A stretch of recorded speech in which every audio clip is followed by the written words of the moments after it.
I'm Scott Parent, and this is Relevantly Speaking.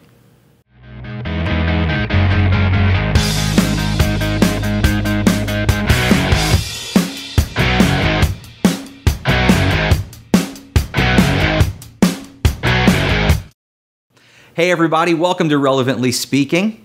When most of us think about a marketing strategy, we tend to think about the different channels available to us to get the most effective results.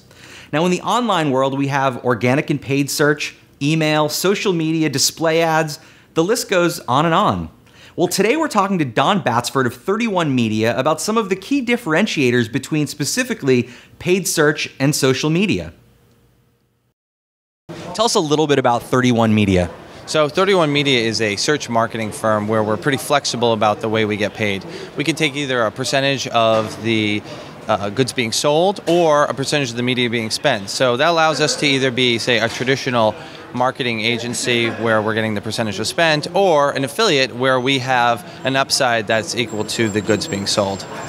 Let's talk a little bit about social media versus search. Social media is more of a passive way to get content, whereas search is a more active approach. Can you talk a little bit about the differences in that in your mind? Yeah, that's a good point. I think when it comes down to it, when you're dealing with social, it's something that's being presented to you based on your profile, and that implies interests you've had in the past.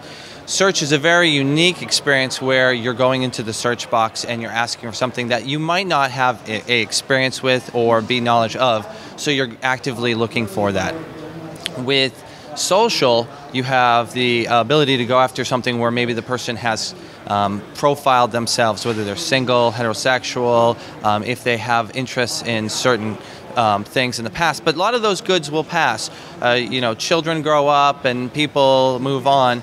But a search box allows you to actively engage that user right when they're at that point in the sales funnel. That's going to be most effective for a marketer. What are some of the mistakes that you see companies make or individuals make when they're thinking about a paid search strategy?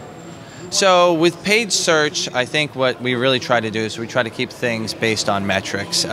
You don't want to have emotion or ego or a rivalry that might be between two senior people within a different organizations be. So being number one is not important. What is important is being the most profitable, and ultimately that's what we try to do. What is the lifetime value of a customer? What is coming from this ad being there, and when someone clicks on it, what's the process that you're going to bring them through so that ultimately you can help your company prosper and the bottom line is affected. And if anything else comes into that, that is something that we have to avoid at all costs. Now, thank you to Don for taking time out of his busy schedule to chat with us. Well, it can be tricky to decide which type of marketing channels are the right ones for your business. Hopefully, Don gave you a better sense of using paid search and social media in a more effective way. That's our show for this week. My name is Scott. I hope to see you next week.